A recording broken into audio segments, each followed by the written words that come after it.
আসসালামু আলাইকুম রহমতুল্লাহি ওবরকাতুহু। সম্মানিত দর্শক, বাংলাদেশের রাজনীতি থেকে আওয়ামী লীগের প্রসঙ্গ বাদ দেওয়া যাচ্ছে না। বিএনপি, জামাত, এনসিপি বা অন্যান্য যে রাজনৈতিক দলগুলো রয়েছে, তারা প্রাণান্ত চেষ্টা করছেন আওয়ামী লীগের নাম মুছে দেওয়ার জন্য। শেখ হাসিনা বাংলাদেশের রাজনীতিতে অপ্রাসঙ্গিক, তিনি আর ভারত থেকে আসতে পারবেন না। তারপর বাংলাদেশে আগামী ২০ বছর আওয়ামী লীগের রাজনীতি করা যাবে না, আওয়ামী লীগের সরিয়া উচ্চারণ করা লোক থাকবেন, এই যে ন্যারেটিভগুলো গত ১৪ মাস ধরে বিভিন্ন অ্যাঙ্গেল থেকে যেভাবে প্রচার করা হচ্ছে, তাতে করে আরও আওয়ামী লীগের যে সম্ভাব্যতা কিংবা আওয়ামী লীগের যে নেতিবাচক দিক কিংবা শেখ হাসিনার ভীতি, তার বাংলাদেশে ঢুকে পড়ার আতঙ্ক, সেটা টুস করে হোক, ফুস করে হোক, হেলিকপ্টারে ঠস করে হোক, এটা ক্রমশ বেড়ে যাচ্ছে। আওয়ামী লীগের যে কোনো একটা নেতা বক্তব্য দিক, সঙ্গে সঙ্গে সেটা ভাইরাল হয়ে যাচ্ছে। হয়তো সেই বক্তব্যের আগা নেই, মাথা নেই, কোনো প্রয়োজন নেই, অথবা দেখা যাচ্ছে যে আমি নাম বললাম না, সেদিন দেখলাম যে আওয়ামী লীগের এক নেতা সাক্ষাৎকার দিচ্ছেন আরেকটা ইউটিউবের সঙ্গে। তো সেই ইউটিউবের সঙ্গে যে সাক্ষাৎকার দিচ্ছে, স্পষ্টতই বোঝা যাচ্ছে যে সেই নেতা ড্রাঙ্কার, মদ খেয়েছেন, মদ খেয়ে পুরো মাতাল, তার কণ্ঠ জড়িয়ে যাচ্ছে, ক্যামেরার দিকে কিভাবে তাকিয়ে কথা বলতে হয় সেটা তিনি ভুলে যাচ্ছেন, কাচুমাচু করছেন। তারপর শেষে ওখানে বসে তিনি থ্রেট দিচ্ছেন, এটা করব, ওটা করব, সেই সারা ঢাকা শহর লকডাউন করে দিয়ে শেষ করে দেব। তো এই কথা শুনে আমরা সবাই ভয় থরথর করে কাঁপছি।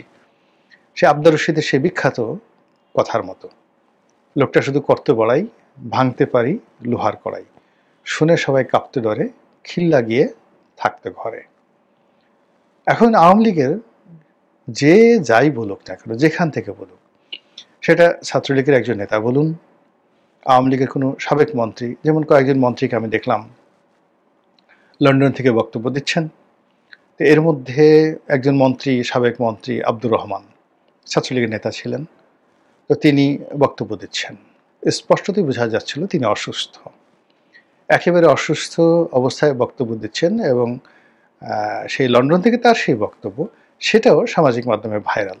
তিনি সেখান থেকে হুমকি দিচ্ছেন, ১৩ তারিখে এটা করব, ওটা করব, আর আমরা সবাই বাংলাদেশে বসে ভয় পাচ্ছি, সিরিয়াসলি ভয় পাচ্ছি।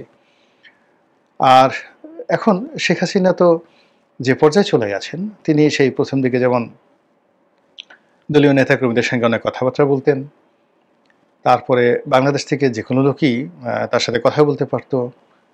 এরপর সেই সকল আবার কথাবার্তা ভাইরাল করার জন্য যারা কথা বললেন তারাও অনেক সময় এই কাজ করতেন, আবার অনেকে সেই বলার চেষ্টা করছেন যে শেখ হাসিনা নিজেই সেই জিনিসগুলো ভাইরাল করে দিয়েছেন। তো গত সেই ১৪ মাসের মধ্যে প্রথম ৬-৭ মাস সেই আওয়ামী লীগ সভানেত্রী শেখ হাসিনা তিনি তার নেতাকর্মীদের সঙ্গে যে কথাগুলো বলেছেন, এইগুলো বলতে গেলে তার যে আবহমান বাংলার যে স্বাভাবিক চরিত্র, যেটা শেখ হাসিনার ইউজুয়াল ক্যারেক্টারিস্টিক্স, সেটাই তিনি আগে এইভাবে কথাবার্তা বলেছেন। কিন্তু লক্ষ্য করবেন যে গত সেই ৪-৫ মাস ধরে তার মধ্যে যে ম্যাচুরিটি চলে এসেছে, তিনি এখন আর যার তার সঙ্গে কথা বলছেন না।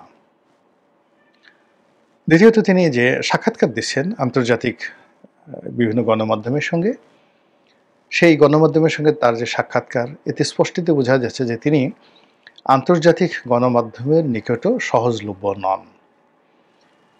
এটি গণমাধ্যম, তাও আবার ইন্ডিপেন্ডেন্ট, ব্রিটেনের ইন্ডিপেন্ডেন্টের মতো গণমাধ্যম, কিংবা ধরুন এএফপির মতো গণমাধ্যম, ইন্ডিয়ান এক্সপ্রেসের মতো গণমাধ্যম, তারা শেখ হাসিনার কাছে একটা সাক্ষাৎকারের জন্য অ্যাপ্লাই করছেন, ইমেইলে অ্যাপ্লাই করছেন, প্রশ্ন পাঠাচ্ছেন, আবার সেই প্রশ্নর উত্তর শেখ হাসিনা দিচ্ছেন, আবার সেই প্রশ্নের উত্তর পাওয়ার পর কাউন্টার প্রশ্ন যাচ্ছে।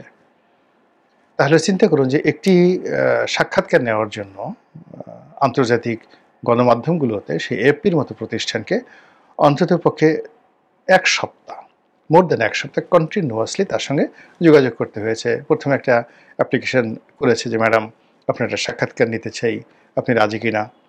তিনি রাজি হয়েছেন। আচ্ছা, আমরা আপনার একটা ভিডিও ফুটেজ চাই। তিনি বললেন যে, না হবে না। অডিও চাই, তাও হবে না। কি করতে চান? আমি লিখিত দেব, তোমরা আমাকে লিখিত পাঠাও। তো লিখিত পাঠানো হলো, তিনি উত্তর দিলেন। এরপর আবার কাউন্টার প্রশ্ন করা হলো, সেগুলোর উত্তর দিলেন এবং সেগুলো কম্পাইল করে যে সকল প্রতিবেদন ছাপা হয়েছে ইন্টারন্যাশনালি, সেই সকল প্রতিবেদনের ফলে কি হলো যে শেখ হাসিনার যে নর্মাল যে ক্যারেক্টারিস্টিক ছিল, বৈশিষ্ট্য ছিল, এটা একবার 100% রিভার্স হয়ে গেছে। এখন তিনি অনেক পরিমার্জিত এবং তিনি সহজলভ্য নন। আওয়ামী লীগের লোকজন বা আমাদের দেশে তার যারা প্রতিপক্ষ তাকে যেভাবে যতটা সহজলভ্য মনে করছিল, ঠিক এখন এই আন্তর্জাতিক গণমাধ্যমের কারণে তার উচ্চতাটা এমন একটা জায়গায় চলে গেছে যা কিনা আওয়ামী লীগ বিরোধীদেরকে রীতিমতো চিন্তায় ফেলে দিয়েছে। এর কারণে আওয়ামী লীগের যারা লোকজন আছে তাদের খবরাখবর বাংলাদেশের পত্রপত্রিকায় তো ছাপা হয় না।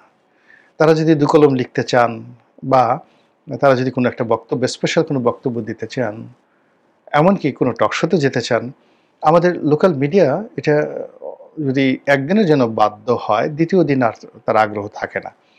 এর কারণে এদের অডিয়েন্স নেই, এদের পাঠক নেই। এরা ধরুন পত্রিকাটা কলাম লিখবে, রাজনীতিবিদরা ওটা পড়বে সবাই মনোযোগ সহকারে। এমন হয় কি 1 মিনিটের জন্য ধলা ভাই জিন্দাবাদ, কালা ভাই জিন্দাবাদ, মদন মিয়া জিন্দাবাদ, এই জিনিসগুলো বলা যায় ইটস ফর 30 সেকেন্ড। কিন্তু মদন মিয়া, কালা মিয়া বা ধলা মিয়া ধরুন একটা কলাম লিখলো পত্রিকাতে 2000 শব্দের, তো তার নেতাকর্মীদেরকে, তার ভক্ত নৌরাকিদের বললো যে এই কলাম 2000 ওয়ার্ড তুমি পড়ো। ওটার মধ্যে তো ভাই মাল মশলা থাকতে হবে, সাহিত্য থাকতে হবে, লেখার একটা টান থাকতে হবে হুমায়ুন আহমেদের মতো, তো অ্যাটলিস্ট গোলাম মোল্লা রনির মতো। এখন সেই লেখা যদি টান না থাকে, সে যদি লেখা লিখে উং ফং ছং, কং কং গং, তং মং মং, কেউ পড়বে না। তো আমাদের যারা মানে রাজনীতি করেন তাদের মাশাআল্লাহ সব আছে, মানে পেশি আছে, শয়তানি বুদ্ধি আছে, কিন্তু মেধার যে জায়গাটাই, সেখানে মানুষকে আকর্ষণ করার জন্য, মানুষের মন ও মস্তিষ্কে ঢোকার জন্য যে কৌশল দরকার, যে ইনস্ট্রুমেন্টগুলো দরকার, সেই জিনিসগুলো তাদের নাই বললেই চলে। ফলে আমাদের এই সমাজের যদি এখন শীর্ষ 100 জন রাজনীতিবিদ দেখেন, মানে তারা সভামঞ্চে অনেকে কথা বলেন, কিন্তু 1 ঘন্টা বা 30 মিনিট আপনাকে মন্ত্রমুগ্ধের মতো আপনি তার কথা শুনবেন। এরকম রাজনীতিবিদ কজন আছে বলেন তো? আপনি এখনও দেখেন মার্গারেট থ্যাচার, রোনাল্ড রিগান, তাদের বক্তব্য আমরা শুনি, কিন্তু বাংলাদেশে কার বক্তব্য আপনি 1 ঘন্টা বসে শুনতে আপনার ইচ্ছা করবে?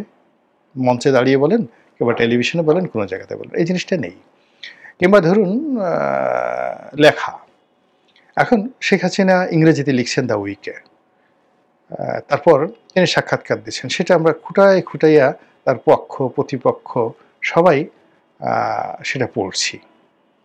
কিন্তু তার যারা প্রতিপক্ষ রয়েছে, রাইভাল রয়েছেন, অপোনেন্ট রয়েছেন, তারা এরকম একটা সাক্ষাৎকার দেবেন, তারপর সেটা আমরা খুঁটিয়ে খুঁটিয়ে পড়বো, সেটা আলোচনা করব, মাসের পর মাস দেশে দেশের বাইরে এটা নিয়ে আলোচনা হবে, এটা তো কল্পনাই করা যায় না। আর দ্বিতীয়ত, দেশের বাইরের এই সকল বড় বড় পত্রপত্রিকা যে জায়গাগুলো, সেই জায়গাগুলোতে আমাদের শেখ হাসিনার পর্যায়ে যারা নেতৃবৃন্দ রয়েছেন তারা সাক্ষাৎকার দিবেন বা সকল পত্রপত্রিকা তাদের সাক্ষাৎকার নেবে, এটাও হচ্ছে না।